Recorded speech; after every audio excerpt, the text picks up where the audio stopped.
Hello, I'm Thelma English. Welcome back to BritLit Survey, session 29. Let's open with a word of prayer. Heavenly Father, we thank you that we can be at home to get educated. We thank you for home education all over America and pray that you would bless those who are listening in and those families who are learning with me. Father, I thank you so much for providing these lessons and this availability of YouTube for our lessons. In Jesus' name we pray, amen. I've got a cool picture of G.K. Chesterton up here for you. I hope you like that. He always had wild, messy hair, and I really kind of think that's cool. Okay, you had a volunteer last week to read a selection from Imitation of Christ, so go ahead and pause the video for that now.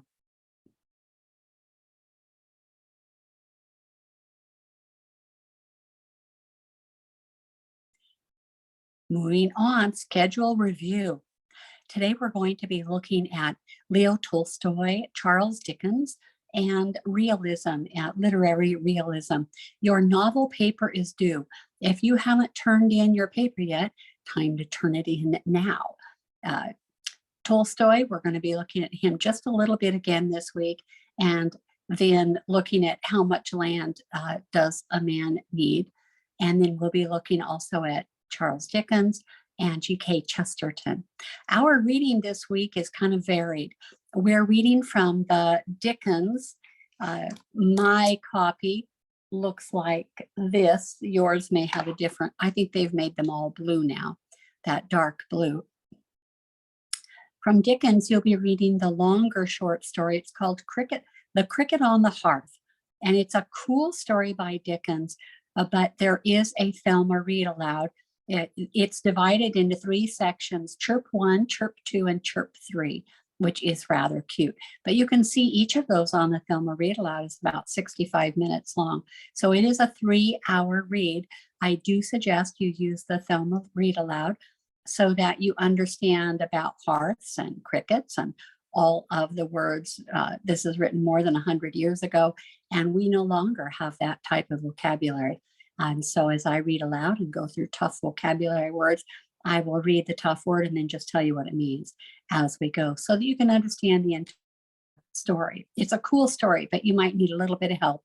If you read it with me, then you only have to read it one time, right? That's just easier. Then you are also reading Chesterton's Father Brown story from Chesterton's Father Brown Stories. I put my copy away. It's probably blue by now, so it doesn't do any good to look at my old copy. But the Father Brown stories, we're reading the first one. It was the first Father Brown story that Chesterton wrote, and he is even earlier than Dickens, and so it has even more difficult words. The Blue Cross, and yes, there's a Thelma read aloud, and I'll read that to you in 51 minutes. The Blue Cross, it's really cool, and if you like the Father Brown stories, maybe you'll end up reading more. Then from our Tolstoy, we're reading How Much Land Does a Man Need? And that's only a few pages. There is no read aloud. You don't need a read aloud. It takes about 15 minutes, maybe 25 minutes to read.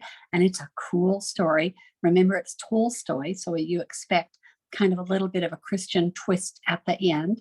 And of course, Chesterton does the same thing, as you'll learn with the Blue Cross. He always has a mysterious stranger and a little twist at the end, which is kind of cool. Dickens is more straightforward, Cricket on the Hearth. So you have those 3 stories that you are reading this week. You only have 2 pages assigned for Lewis Carroll in your syllabus this week, and that's Jabberwocky. And we'll talk about that today because it's kind of cool too.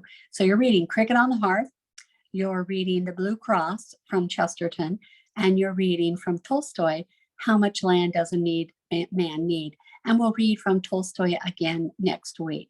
So hang on to those. Tolstoy, we looked at Tolstoy last week, and you can see he's a very early writer. He died in 1910. So he would have seen the beginnings of people making engines and cars and things like that, but cars were not readily available. He certainly would not have had a car, but he would have seen if possibly a few early automobiles, maybe not hard to say what he saw. But living from 1828, he would have been reading about the American Civil War, and then he died prior to World War I. But things were definitely brewing at that time. So his life was interesting, especially, wasn't it? We read about him last week, or I told you about him last week, and it was really amazing. He's a realist writer, and he does a very good job writing realistically. And what that kind of means is that he uses a lot of words to tell a story, a lot of words. So he's very wordy. War and Peace, I read that back in high school just to think I had read it. And actually, I thought it was kind of boring. Anna Karenina, if you don't mind that she decides to have an affair, is a very good book because Tolstoy makes the point of what happens when she follows her heart instead of doing what she knew she should do. She knew her duty was with her husband and children, but her heart got away from her and she had this affair, and then the devastating effects on a person. So he's kind of showing it's a moral lesson to learn what not to do. And then How Much Land Does a Man Need? It's a very short story with a great moral lesson. And we talked about that a little bit last week. And then we'll be reading next week The Death of Ivan Ilyich, probably his most famous novella, in between a short story and a novel. We call it a short story. And there is a Thelma read aloud for it. But it's a 5-hour read. That's next week. Maybe it's a 3-hour read. I think it's a 3-hour read, but that's next week. The Death of Ivan Ilyich. And it's the same Tolstoy issue where Ivan looks at his life and thinks, did I live a good life? And did I do what I wanted to do? And he has to come to the realization at the end of his life that no, he did not.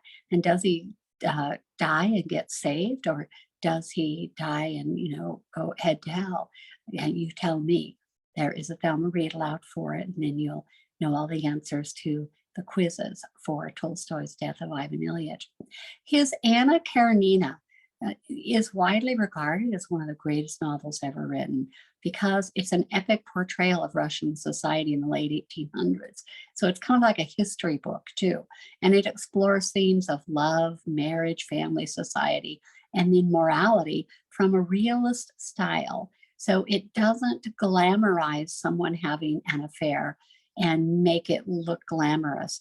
It shows the devastation and the instant heartache and the instant regret. It's a very realist in literary style, but it allows us, the reader, to vicariously experience Russian life more than 100 years ago. And we have no other way to enjoy that except to read some type of a history textbook. And so if you're a really good reader, you might want to put that on your list. Tolstoy's Death of Ivan Ilyich, we'll be looking at that next week.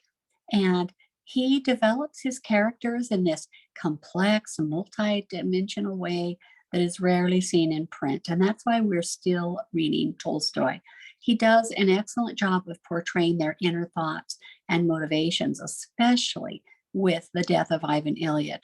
So pay attention to his thoughts. They're really the key to the mystery at the end. And this novella is considered one of his greatest realist works. So pay attention to the end. If you listen to the Thelma read aloud, then you won't have any issue.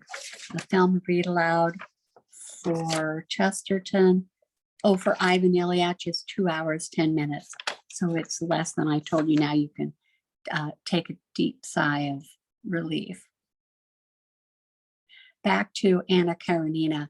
His character, Anna, is a tragic figure because she makes a wrong choice. A tragic figure in a play or a novel is someone who makes a tragic choice.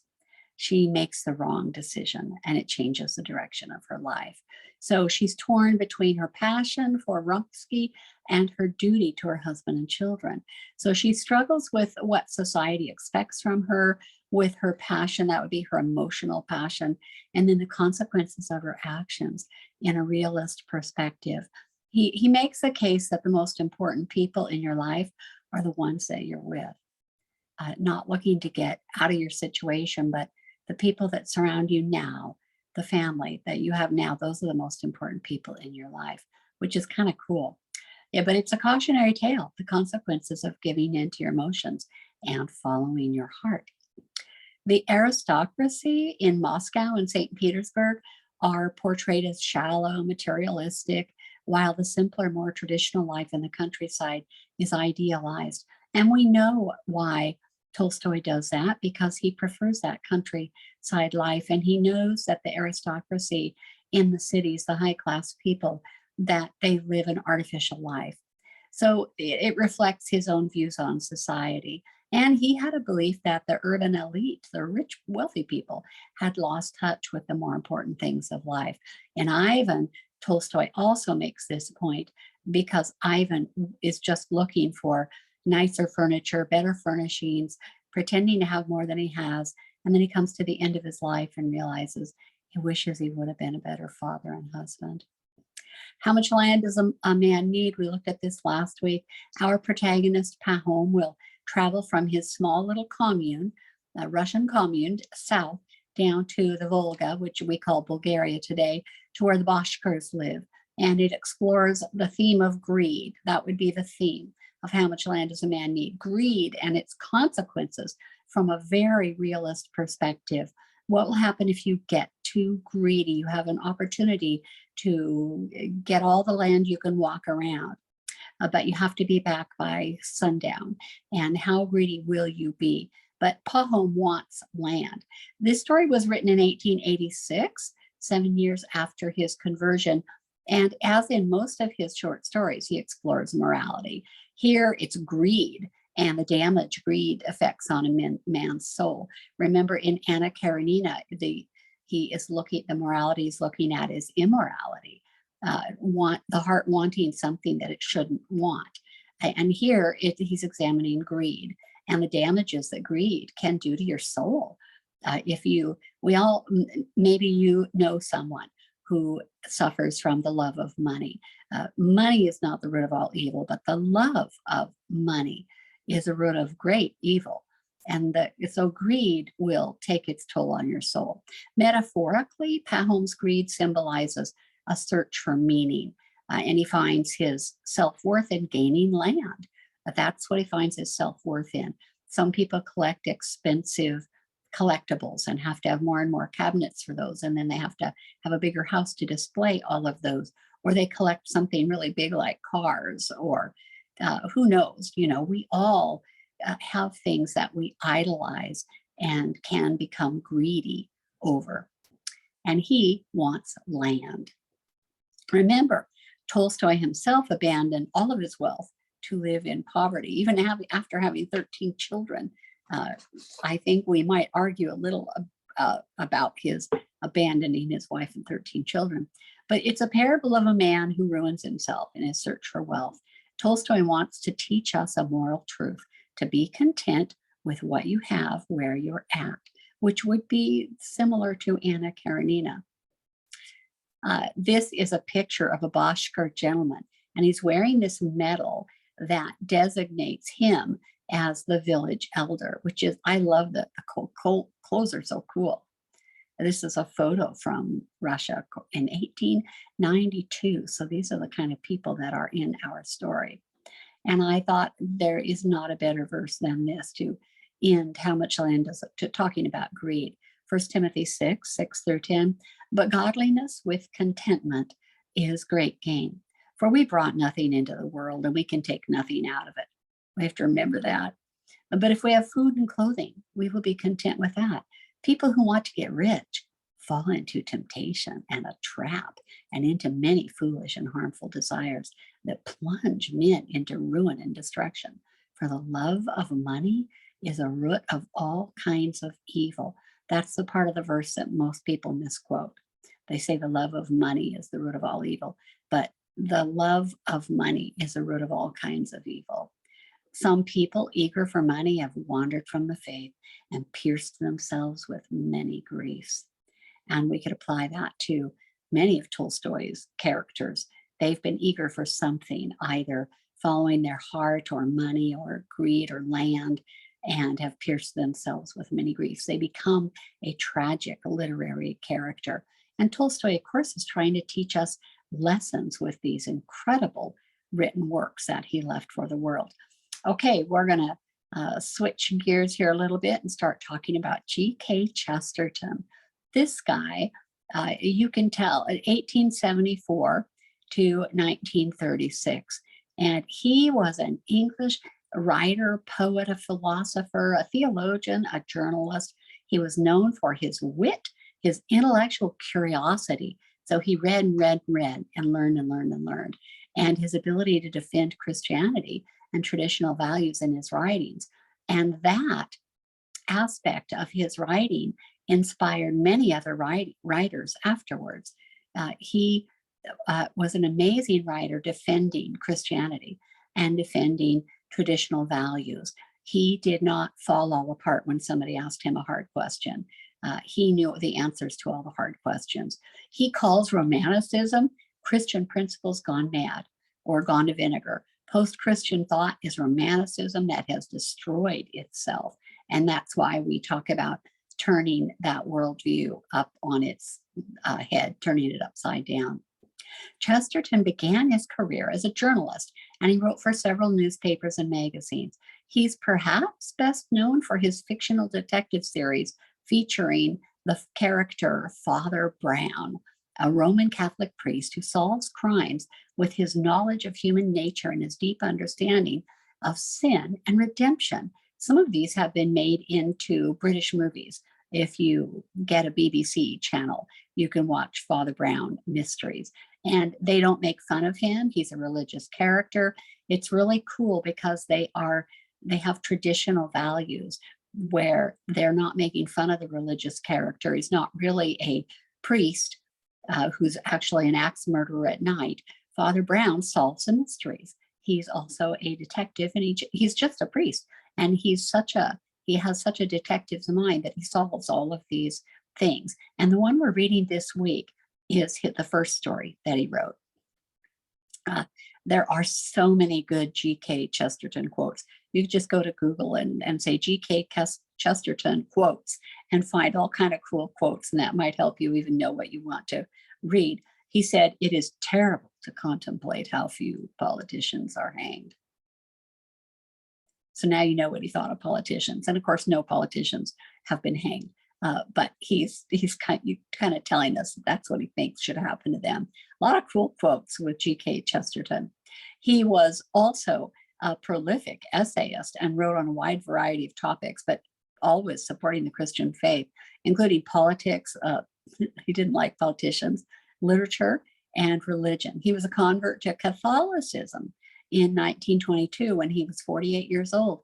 You know, it's unusual to get saved. And he wasn't just a convert to Catholicism. He became a Christian at that time, but went Catholic. And so he was 48, and his sincere faith deeply influenced his writing. He once said, "A Catholic is a person who's plucked up his courage to face the incredible and inconceivable idea that something else might be wiser than he is." That's kind of cool. He was also impressed by the church's intellectual tradition and its ability to reconcile faith and reason. Another quote, "The worst moment for an atheist is when he feels a profound sense of gratitude and has no one to thank." These really make you think, don't they? He was such a cool writer. I like Orthodoxy and Everlasting Man. These are two of his most famous works. Orthodoxy is the defense of Christian theology and philosophy. So what is orthodox? And he just supports theology. And then The Everlasting Man is a history of humanity that argues for the uniqueness of Christianity among the world's religions, that Christianity really is better. It makes more sense. It has more support. It just is more realistic. He also wrote several biographies, including one of St. Thomas Aquinas, who is a AD 1200, a very important Catholic theologian. Another quote, "The paradox of courage is that a man must be a little careless of his life in order to keep it." You know, the Bible says you've got to lose it to keep it. One of these paradoxes, and his writing is filled with this type of paradox, humor, and common sense. He was a master of aphorisms. Many of his quotes are still widely repeated today. Just look on Google. His works continue to be influential in the fields of literature, philosophy, and theology. He had this remarkable memory. He could recite, this is true, he could recite entire books and poems from memory. He was known for his ability to quote extensively from memory during debates and lectures. That will win a lecture if you can just quote from books, you remember everything. He could also recite the entire book of Revelation from the Bible. It is possible that Tolkien was inspired by Chesterton, who shared a love of Christian themes, fantasy, and mythology. So Chesterton liked Christian themes and fantasy and mythology. He also agreed that mythology began with the Bible. Mythology is just corruptions of the Bible. And it would be hard to believe that Tolkien didn't read Chesterton. We know from C.S. Lewis that Lewis met Chesterton briefly in 1926. Lewis was then a young man. He was a professor at Oxford, and he had written this book called Dimer. Nobody reads this anymore. When he hoped Chesterton would read and then give him feedback on it, because Chesterton was famous. Chesterton's influence can be seen in Lewis's writings in his commitment to defend the truth in the face of cultural criticism. And that remains true today, aren't we? The cultural criticism of Christianity has only grown. It has never subsided. It has only grown. And he is a wonderful influence for if you want to learn how to defend your faith. Chesterton was a great admirer. You know, everybody influences somebody and is influenced by somebody else. He was a great admirer of George MacDonald's work, and he wrote several essays about George MacDonald. Chesterton considered MacDonald to be a master of Christian storytelling, and he praised his ability to weave moral and spiritual themes into his work. In fact, Chesterton's own works, such as The Man Who Was Thursday, have been compared to George MacDonald's works because of the use of allegory and Christian symbolism. And The Man Who Was Thursday is, well, I think it's hilarious. There's this group of guys, and to keep themselves secret, they all have different names. And one of the guys, his name is just Thursday. They all have a day of the week name. And this man was Thursday. That's where the book gets its title. And it's a pretty cool story. Chesterton also wrote a preface to a 1909 edition of MacDonald's book, The Princess and the Goblin, in which he praised MacDonald's storytelling abilities and his use of imagination to convey spiritual truths.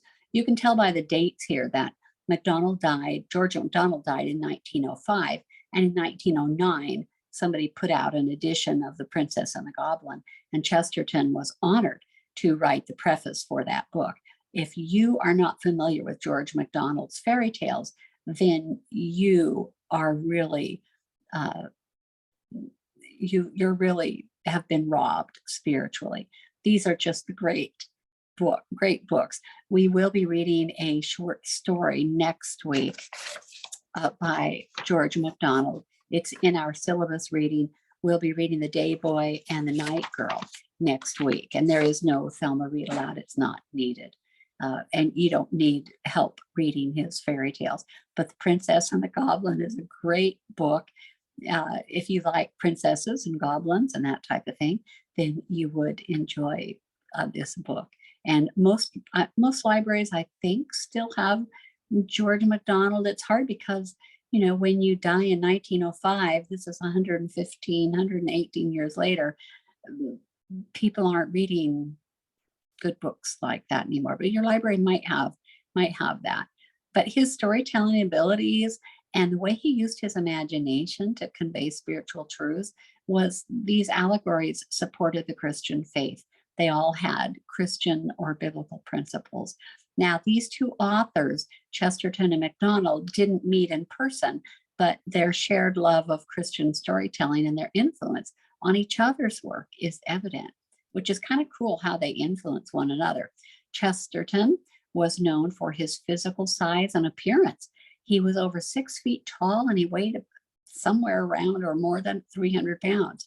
He had a distinctive style of dress, often adding a cape and then carrying a cane. And you can tell, you know, his hat here looks like it's a size too small, and he wears those funny glasses. Well, everybody wore them then, but you know, they don't go behind your ear. They just sit on your nose. and they have a little string so they can hang from somewhere, I suppose. But he always has messy hair.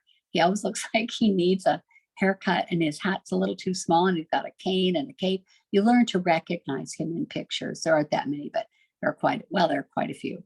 So despite his imposing presence, people say that he was kind and gentle, and that he was beloved by many for his wit, his humor, and then, of course, his intellect. Anyone who can memorize books would be quite interesting to talk to.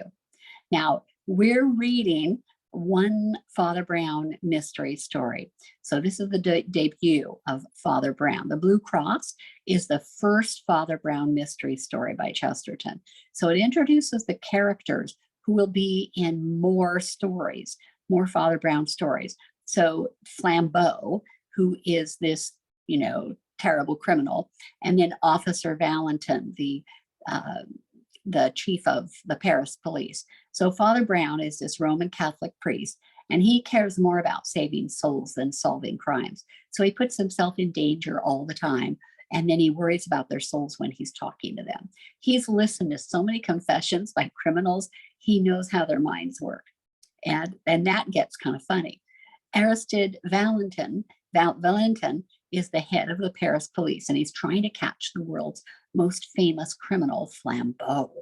Flambeau is a master at disguise. This is the olden days. He's a master at disguise, except he's 6'4" tall. So no matter how he disguises himself, he's kind of easy to spot in a crowd. This short story was first published more than 100 years ago as part of the Father Brown detective series. It's a cool story. I think you'll like it. The story follows the adventures of Father Brown, this Roman Catholic priest, and he uses his awareness of human nature and his understanding of sin and redemption to solve crimes. I know I kind of said that already, but that's the coolest thing about this story that I can think of. While following Flambeau, Detective Valentin warns the little priest, Father Brown, that he shouldn't let anybody know that he's carrying something valuable. He's got the Blue Cross, and he shouldn't tell anybody that he has it. Be prepared for a mysterious stain on a restaurant wall, a salt and sugar mix-up, and a fruit cart with the signs all mixed up. In typical Chesterton style, Father Brown solves the crime. He's a traditional hero, and I like that. He's written as a traditional hero, and he's a religious character who is the hero, which is very unusual. There isn't anything modern like it that I know of. This 1910 story uses extensive vocabulary, so I do suggest you take 51 minutes and have me do the read aloud. You can tell by this illustration from the Blue Cross that here's this, what window, I says, the one I'm gonna break, he says. And you can tell who's Flambeau in this picture. Not the little man, the big guy, in his disguise, but he's 6'4" and he can't hide it. So these are really funny stories. I know you'll enjoy that. Now we're going to switch gears again and talk a little bit about Charles Dickens, our Victorian age writer, 1812 to 1870. So he would have heard about the American Civil War, and 1812, my goodness, we're going back a long way, but he would not have even heard about probably electric motors and things like that. No radio, no anything like that. No automobile, no radio. He's 44 years away from even World War I. So he is looking just at society in an age of dirt roads, and when children worked and would work 12 hours a day to earn almost nothing in London society. That were just terrible things going on. So he explores those social issues, poverty, the class inequality, and child labor. Class inequality, this is always something difficult for American students to understand because we don't have classes. We do. If you live in a rich neighborhood, if you go to a public school, for example, everybody knows the kids who live in the rich neighborhoods because they stick together and they wear fancier clothes and that type thing. But if you're homeschooled, class doesn't really mean anything, does it? Class or color mean nothing. You get together in your homeschool group, and some of the families are wealthy, some of the families are very poor, And we tend to have lots of families who adopt people from other cultures. And so we're used to a rainbow of colors of skin. That's something that homeschool families do exceptionally well, is they live in a world where poverty or wealth doesn't matter, and there is nothing like class inequality. And certainly child labor is way behind us. There were laws made for all of those things, but this is before the laws were made. He had a keen eye for human character and psychology, and his characters are very realistically drawn and memorable. Each of his characters becomes a real person. He's quite a realist writer. In addition to novel writing, he had been a journalist and he was an editor. This is his little newspaper. He founded this periodical, Household Words, in 1850. And it's, you can see, conducted by Charles Dickens. And this is just, he's just talking all about the people who sell paper, the city of unlimited paper. I think this is an article about wasted paper. He's already speaking sarcastically and making fun of people, which I think is kind of cool. He used his writing to advocate for social reform and to raise awareness about the plight of the poor and the marginalized in those books. And you may be reading one of these books, or you may have read, you're done now, Oliver Twist, Great Expectations, and A Tale of Two Cities. And he talks about the differences between upper and lower class society. Many of Dickens' works have been made into plays and movies. For example, A Christmas Carol, which is famous around the world, translated and then made into movies and things. And his genius character, Ebenezer Scrooge, is there to remind readers that Christmas time is an especially important time to consider charity and kindness for others. And if that's not part of your family tradition, it should be. That at Christmas time, you're not just thinking about presents to one another, but you're thinking, what can you do for the poor? How many socks or blankets or coats can you give away? How many bells can you ring? I had seminary professors who were bell ringers for the Salvation Army, and they didn't bother them at all to stoop down from their place in society and ring a bell, because they lived in humility. I have another favorite seminary professor who gave all the money made from his many books, gave it all to charity. And so we have a lot of good examples within the body of Christ here. So Ebenezer Scrooge just reminds us we don't want to become him. We don't want to be a Scrooge. And that is even a word now. It's become even an adjective. Don't be a Scrooge. And only 2 years later, he wrote Cricket on the Hearth. And that's what we're reading this week. You've got a Charles Dickens book. If it's old, it'll have a different picture or just a print or something on it. All the new ones are blue like this in the Dover editions. The Cricket on the Hearth, and it has other Christmas stories. So this is a Christmas story. And in 1845, this is a long time ago, 1845, people still warmed their homes with a fireplace. They didn't have central heating. If you were really wealthy, you could have had something like that, a furnace that you burned wood and had central heating go through the house. But these are not wealthy people. So most people still warm their homes with a fireplace. And in this story, you're the carrier. That means he's your local UPS guy. He's a delivery man. And his very young wife are almost upon their first year anniversary. Jerry Peerybingle, don't you love these names? John Peerybingle is the big-hearted carrier who is a bit simple-minded. Mary, or Dot, as he calls her, is John's young wife, and he calls her Dot because he thinks that she's really tiny compared to him. Most of the words, this is what my copy looks like. Most of the words and plot devices are outdated. You don't even understand about why there is a cricket on the hearth. What's the big deal of what's a hearth? What's a cricket on a hearth? That type of thing. So I suggest you listen to the Thelma read-aloud so you get the most out of this charming story. And then you'll learn things like why it's good luck to have a cricket on the hearth and things like that. To have a cricket on the hearth means you're wealthy enough to have a fire going completely through the night. So the cricket doesn't leave, he stays there. So the cricket represents good luck, just like in Pinocchio. You don't know why there's a cricket in Pinocchio. Well, now you know. And you probably have never actually read the book. You've just seen the Disney movie. But a cricket was good luck. And so some rich guy who doesn't have to worry about heat in his house, who wants to just squash a cricket when he sees it, that's a bad person in the story. Now you know about the cricket. Tilly Slowboy is a young, slow-witted girl of the Peerybingles, purchased from an orphanage to be their nanny. Now, we're not going to get into that. It's not 2023 with somebody buying somebody from an orphanage. We're going back to the mid-1800s.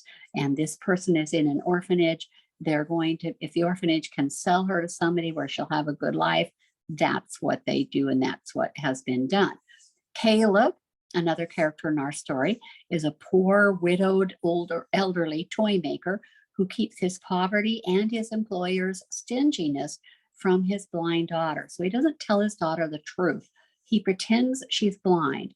And back in the mid-1800s, believe it or not, remember this is Darwinian thought again, even probably before Darwin, that the idea was that blindness could be passed on. And so nobody's would ever marry his daughter because she's blind, because they think maybe then they'll have a child who is blind. They really don't get it. And so she's kind of a cast off, and she knows she can't ever really marry, and she just lives with her old father. And her father is a toy maker who works for this rich guy who's really mean, but the father doesn't want his daughter to know any of these awful things. So he pretends like his toy maker boss is really generous and all of that. And he pretends like the surroundings there at home are actually beautiful. He makes a make-believe world for his daughter. And he learns in the end that that was the wrong thing to do because she thinks his boss is generous and nice and all of those things. And so when the boss does come, she kind of reimagines everything he says to make it a good thing. And her poor little heart gets broken in this story. You can see why that was wrong for Caleb to do it. Mr. Tackleton is the stingy, calloused employer, and he's planning on marrying May, Dot's close friend. He doesn't have anybody of his own station to marry, and so he's marrying beneath him because he thinks that's better than not marrying at all. And he's getting older, and he just wants to make sure he doesn't grow old and be lonely. In a clever literary twist, Dickens writes in a mysterious character. I don't want to put too many plot spoilers in here, but Dickens really likes to have a mysterious character. If you took American Lit, you know that the author of Tom Sawyer and Huckleberry Finn, Mark Twain, Samuel Clemens, liked to do that too, throw in a mysterious character. A long lost son and lover presumed to be dead. Enjoy the suspense and the fun. There's this fun music. You have to listen to it, create it in your head, but enjoy the suspense and enjoy the fun music that's created by the tea kettle, the cuckoo clock, and the cricket all at once. And then the surprise ending of the story. Enjoy the hidden poem too. And it was years before I read about the hidden poem, so I'm going to share it with you or you'll miss it. This is in your Dover edition, I think on page 3 of your Cricket on the Hearth and Other Christmas Stories. I think it's on page 3. Let's see. Yes, it's on page 3. And I don't know if you can see my book where it's at, but I have it marked in my book, and it's a little more than halfway down the page. And it starts with, "It's a dark night." This is just a fun little poem. And when you read the story, you just miss it. I don't even know if it's in the read aloud, if I read it as a poem or if I found about this after I made the read aloud. "It's a dark night," sang the kettle. So the kettle's singing. "And the rotten leaves are lying by the way. And above all is mist and darkness, and below it is mire and clay. And there's only one relief in all the sad and murky air, and I don't know that it is one, for it's nothing but a glare of deep and angry crimson, where the sun and wind together set a brand upon the clouds for being guilty of such weather. And the widest open country is a long dull streak of black, and there's hoarfrost on the finger post and thaw upon the track. And the ice isn't water, and the water isn't free. And you couldn't say that anything is what it ought to be, but he's coming, coming. All right, that's from page 3. And I just love it that I think you can, maybe it's the page before, this one, chirp the first, and then chirp the second, chirp the third, instead of chapters, because a cricket is thought to chirp when they make that little clickety click sound. All right, let's talk about Lewis Carroll. Because you're reading Jabberwocky this week. But that's the only time that we spend with Lewis Carroll, and I'd like you to know more about him. He also is pre-cars and World War I and all of that. Dying in 1898, there were some experimental gasoline engines or even steam engines, but there wasn't anything like a car that regular people could buy. And Lewis Carroll is just a pen name for this English writer. He was a mathematician, and his name was Charles Ludwig Dodgson. He's best known for his classic children's novels, Alice's Adventures in Wonderland and Through the Looking Glass, which are beloved for their whimsical characters, their creative wordplay, their nonsensical wordplay, and surreal plots, which pretty much everybody loves. Now, you probably are only familiar with Alice's Adventures in Wonderland through a movie, and probably a Disney movie at that. So that's not the real story. You need to read the book. And Through the Looking Glass is the second adventure of Alice. In addition to writing, Carroll was also a mathematician. He was a logician and he was a photographer. He was a fellow at Christ Church, Oxford, where he lectured. He also preached, where he lectured on mathematics and published several papers on mathematics. He's also known for his contributions to the field of logic, particularly his work on syllogisms and mathematical logic. And I love to look up quotes. "Can you do addition?" the White Queen asked. "What's 1 and 1 and 1 and 1 and 1 and 1 and 1 and 1 and 1 and 1? I don't know," said Alice. "I lost count." And Lewis Carroll would have thought that was funny. And of course, it's 10. He was shy. He was reserved. He had a stammer. So I don't know how bad of a stammer he had, but he had a really good imagination. He had a talent for storytelling.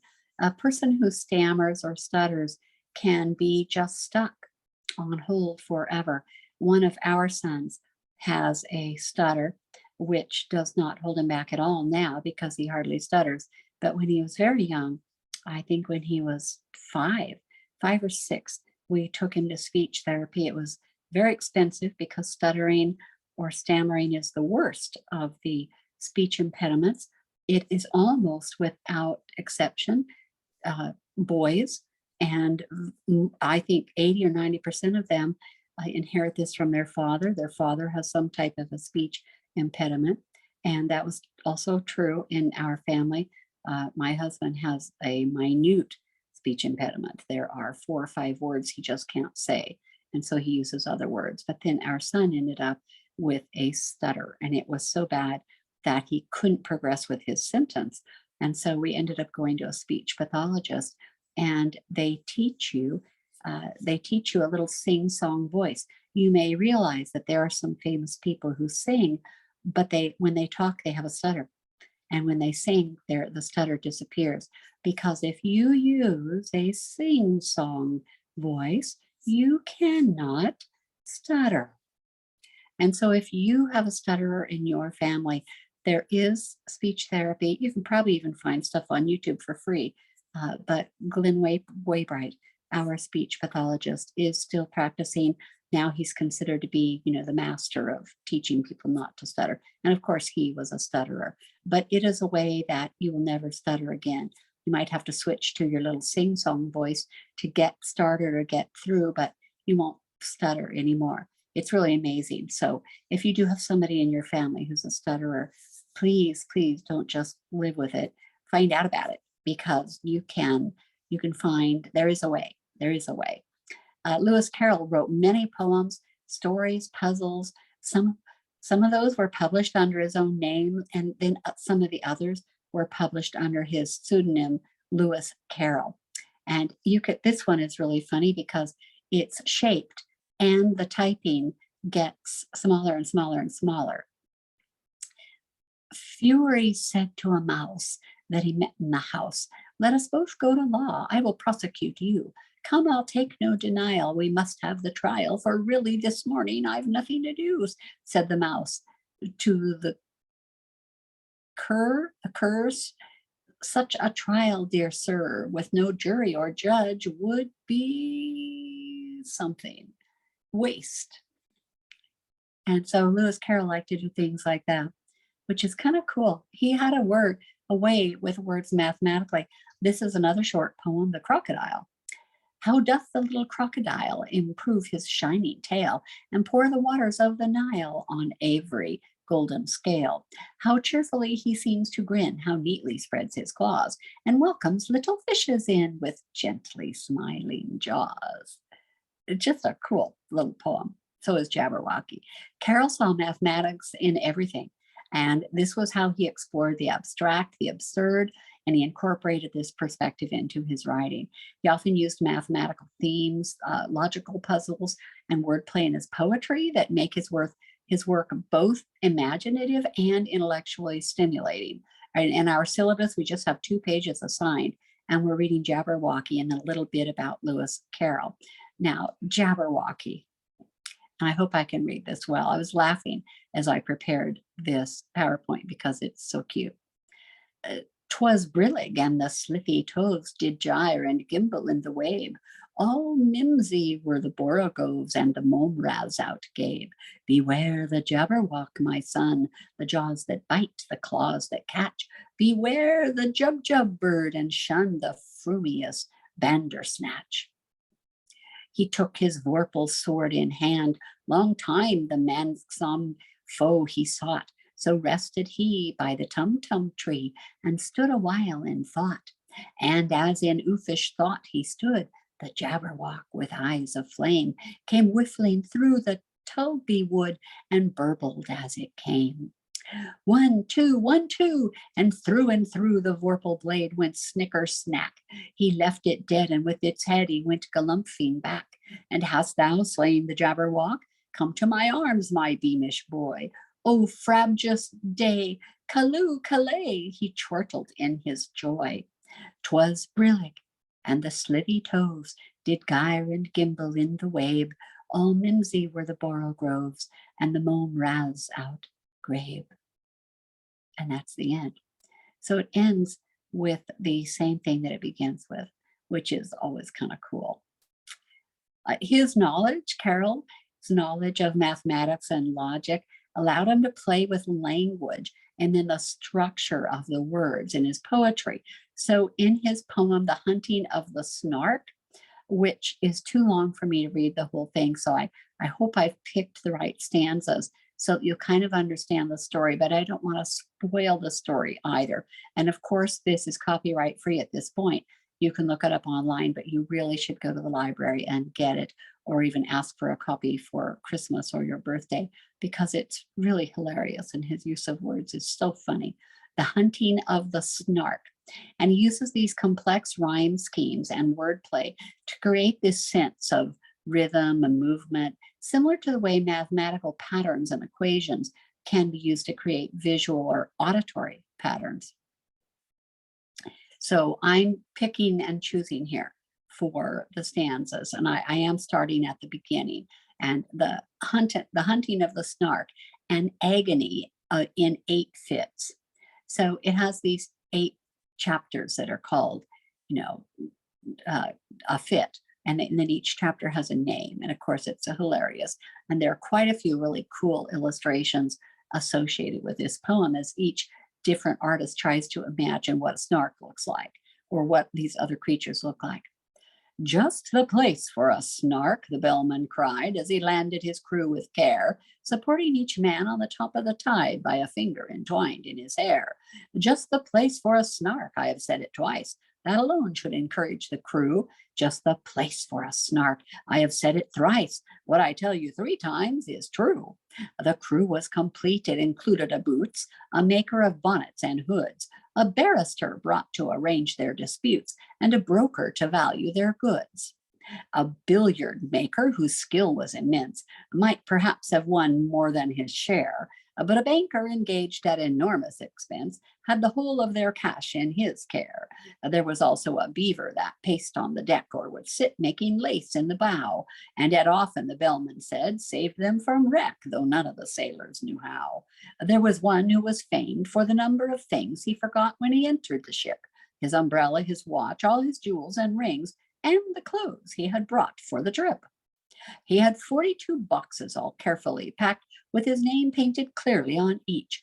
But since he omitted to mention the fact, they were all left behind on the beach. The loss of his clothes hardly mattered, because he had 7 coats on when he came, with 3 pair of boots, but the worst of it was he had wholly forgotten his name. He would answer to hi, or to any loud cry, such as fry me, or fritter my wig, or to what you may call him, or what was his name, but especially a thingamajig. And you can tell that's where thingamajig came from.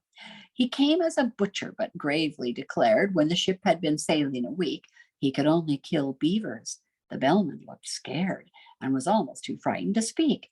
But at length he explained in a tremulous tone there was only one beaver on board, and that was a tame one he had of his own, whose death would be deeply deplored. The beaver, who happened to hear the remark, protested with tears in its eyes that not even the rapture of hunting a snark could atone for that dismal surprise. It strongly advised that the butcher should be conveyed in a separate ship, but the bellman declared that would never agree with the plans he had made for the trip. Navigation was always a difficult art, though with only one ship and one bell, and he feared he must really decline, for his part, undertaking another as well. The beaver's best course was, no doubt, to procure a second-hand dagger-proof coat, so the baker advised it, and next to insure its life in some office of note. Get life insurance. This the banker suggested and offered for hire on moderate terms, or for sale, 2 excellent policies, one against fire and one against damage from hail. Yes, still, even after that sorrowful day, whenever the butcher was by, the beaver kept looking the opposite way and appeared unaccountably shy. And that's the end of one, agony. That's the end of one chapter. This poem tells the story of a group of 10 eccentric characters that included a banker, a beaver, a butcher, a bellman, and a barrister. That would be a lawyer, if they know what a barrister is, who set out on a quest to capture the mythical creature known as a snark. And the poem is divided into 8 parts or fits, and it's structured like an epic journey, with the characters encountering various obstacles and challenges along the way. If you do classical lit and you understand about the Odyssey, where they have all these adventures along the way, and that's kind of the pattern of this long poem, which is really hilarious. One of the distinctive features of this poem is, again, its use of nonsensical logic, and very much like Jabberwocky. Those are the hallmarks of Carroll's writing. He just makes up words, but you can feel what the word means by the word. And this poem includes many invented words and phrases like the bong tree, the frumious bandersnatch, and snarkle that have become part of the English language and are still used today. It continues to be a popular and influential work in the genre of nonsense literature. Yes, there is a genre of nonsense literature. Pretty much Lewis Carroll almost invented it. And that has inspired writers like Edward Lear, J.K. Rowling, and Neil Gaiman, who have then taken up this nonsense, excuse me, genre.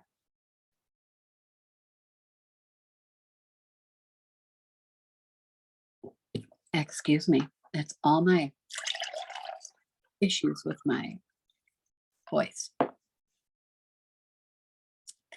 A boojum is a creature that appears in our poem, The Hunting of the Snark.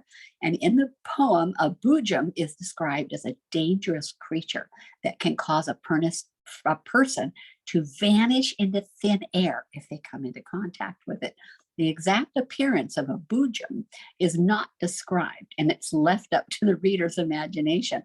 And the term boojum has since been used in various contexts to refer to things that are mysterious, elusive, or dangerous. And it all comes from this poem, The Hunting of the Snark. I love the boojum. I'm just going to try to read it without laughing.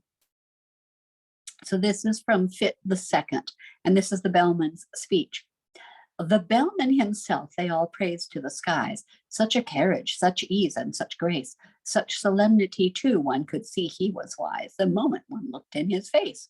He had bought a large map representing the sea without the least vestige of land, and the crew were much pleased when they found it to be a map they could all understand. What's the good of Mercator's North Poles and equators, tropic zones, and meridian lines? So the bellman would cry, and the crew would reply, they are merely conventional signs. So here's a map of just the ocean. Yeah. Other maps are such shapes with their islands and capes, but we've got our brave captain to thank. So the crew would protest that he's bought us the best, a perfect and absolute blank. This was charming, no doubt, but they shortly found out that the captain they trusted so well had only one notion for crossing the ocean, and that was to tingle his bell. He was thoughtful and grave, but the orders he gave were enough to bewilder a crew. When he cried, steer to starboard, but keep her head larboard, what on earth was the helmsman to do? Then the bowsprit got mixed with the rudder sometimes, a thing, as the bellman remarked, that frequently happens in tropical climes when a vessel, so to speak, snarked. But the practical failing occurred in the sailing, and the bellman, perplexed and distressed, said he had hoped at least, when the wind blew due east, that the ship would not travel due west. But the danger was past. They had landed at last with their boxes, portmanteaus, and bags. Yet at first sight the crew were not pleased with the view, which consisted in chasms and crags. The bellman perceived that their spirits were low, and repeated in musical tone some jokes he had kept for a season of woe, but the crew would do nothing but groan. He served out some grog with a liberal hand, and bade them sit down on the beach, and they could not but own but their captain looked grand as he stood and delivered his speech. Friends, Romans, and countrymen, lend me your ears. They were all of them fond of quotations. That's from Shakespeare's Julius Caesar. And they were all of them fond of quotations, so they drank to his health, and they gave him 3 cheers while he served out additional rations. We have sailed many months, we have sailed many weeks, 4 weeks to the month you may mark, but never as yet, 'tis your captain who speaks, have we caught the least glimpse of a snark. We have sailed many weeks, we have sailed many days, 7 days to the week I allow, but a snark on which we might lovingly gaze, we have never beheld till now. Come, listen, my men, while I tell you again the 5 unmistakable marks by which you may know, wheresoever you go, the warranted genuine snarks. Let us take them in order. The first is the taste, which is meager and hollow but crisp, like a coat that is rather too tight at the waist, with a flavor of will-o'-the-wisp. Its habit of getting up late, you'll agree that it carries too far when I say that it frequently breakfasts at 5 o'clock tea and dines on the following day. The third is its slowness in taking a jest. Should you happen to venture on one, it will sigh like a thing that is deeply distressed, and it always looks grave at a pun. The fourth is its fondness for bathing machines, which it constantly carries about, and believes that they add to the beauty of scenes, a sentiment open to doubt. The fifth is ambition. It will next be right to describe each particular batch, distinguishing those that have feathers and bite from those that have whiskers and scratch. For although common snarks do no manner of harm, yet I feel it my duty to say, some are boojums. The bellman broke off in alarm, for the baker had fainted away.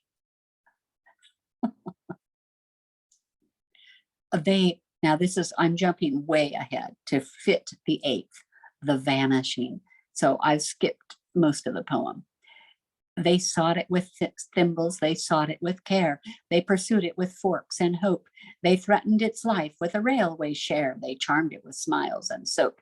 And you can see in this little illustration someone has drawn, there's a little thimble on the ground on the lower left, and up there's soap up there. Somebody's attempted to draw an illustration for this. Let's see, and this is repeated over and over in this poem. They sought it with thimbles, they sought it with care. They pursued it with forks and hope. They threatened its life with a railway share. They charmed it with smiles and soap. They shuddered to think that the chase might fail, and the beaver, excited at last, went bounding along on the tip of its tail, for the daylight was nearly past. There is Thingamabob shouting, the bellman said. He is shouting like mad, only hark! He is waving his hands, he is wagging his head. He has certainly found a snark. They gazed in delight while the butcher exclaimed, he was always a desperate wag. Then they beheld him, their baker, their hero unnamed, on the top of a neighboring crag, erect and sublime for one moment at a time. In the next, that wild figure they saw, as if stung by a spasm, plunge into a chasm, while they waited and listened in awe. It's a snark was the sound that first came to their ears, and seemed almost too good to be true. Then followed a torrent of laughter and cheers. Then the ominous words, it's a boo. Then silence. Some fancied they heard in the air a weary and wandering sigh that sounded like jum, but the others declare it was only a breeze that went by. They hunted till darkness came on, but they found not a button or feather or mark, by which they could tell that they stood on the ground where the baker had met with the snark. In the midst of the word he was trying to say, in the midst of his laughter and glee, he had softly and suddenly vanished away, for the snark was a boojum, you see. Okay, this is some artist depiction of another section of the poem, but their wild exultation was suddenly checked when the jailer informed them with tears such a sentence would have not the slightest effect, as the pig had been dead for some years. The judge left the court looking deeply disgusted, but the snark, though a little aghast, as the lawyer to whom the defense was entrusted went bellowing on to the last. Lots of illustrations for that poem, lots of really funny illustrations. It's quite a long poem. You only got about 1/8 of it. And I just had so much fun making that section. I decided I had to share enough of that poem with you that you would go and read the poem later. Carroll also used mathematical concepts in his poetry to explore philosophical and even existential themes. In Through the Looking Glass, the book that follows Alice, he uses the concept of infinity that you find in a mirror. You look in a mirror, if you have a mirror in front of you and behind you, you can create infinity because you look at yourself in one mirror and your image is just going back and forth, infinity, to explore the idea of self-discovery and personal growth, like you can look way inside yourself. He also used paradoxes and logical puzzles in his poetry to explore the limits of reason and the mysteries of human experience. In his personal writings, Carroll often expressed his religious beliefs, and I told you he was a preacher, and referred to God and biblical themes. His faith also influenced his writing, and in his children's books, he included moral lessons and religious symbolism, almost like a C.S. Lewis type of thing. A Lewis Carroll quote, I have had prayers answered, most strangely so sometimes, but I think our Heavenly Father's loving kindness has been even more evident in what he has refused me. That's quite a profound quote. And I have certainly thought that myself, that if we got everything we asked for, we would be miserable. And that very often when God refuses us something, we look back and realize, thank you, God, for refusing that prayer. An example in Alice's Adventures in Wonderland, the characters of the Red Queen and the White Queen have been interpreted as symbols of good and evil, respectively, and the story can be seen as a moral fable about the importance of growing up and taking responsibility. Another Lewis Carroll quote, when you are describing a shape or sound or tint, Don't state the matter plainly, but put it in a hint and learn to look at all things with a sort of mental squint. You can see that as he writes, the rhymes just happen. And then he's almost making up mental squint. He's making up phrases and words as he go, which is incredible that he had this ability to do this. Despite his religious beliefs, he was known for his irreverent sense of humor, so he could make fun also, and his willingness to challenge authority. He often satirized aspects of Victorian society and the church, and his works were not always well received by conservative critics. Nonetheless, his faith remained an important part of his life and writing. And this photo is a photo of his grave. The Reverend Charles Ludwig Dodgson, also known as Lewis Carroll, fell asleep January 4, 1898, aged 66 years. And the part on the top is a big white cross on the top of his grave. And of course, as an author, people who come to this grave might leave pins and flowers and coins. Sometimes they leave coins in case there's still family alive, so that people come to visit the grave. And the coin just says somebody came, and it doesn't die and blow away like a flower. So that's why sometimes people leave coins. Okay, and my unknown author, I knew the name of this author at one time.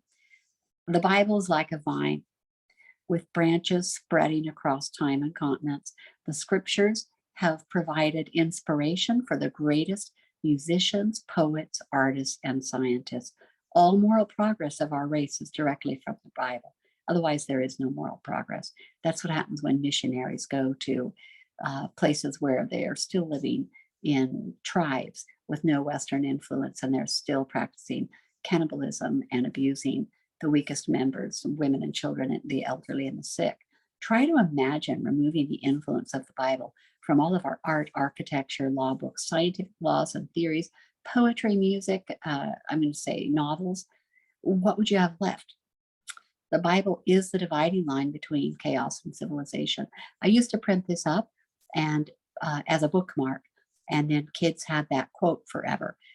Eventually, somebody will tell me who this quote is again. It's a lady that wrote books for homeschoolers who I've tried Googling this quote to find out who it is with no success. So if you find out who this is, it's a woman and she wrote homeschool materials, kind of patriotic stuff. But I've lost her name, and I've long given away the original books where this would have been highlighted. And so I list her as author unknown.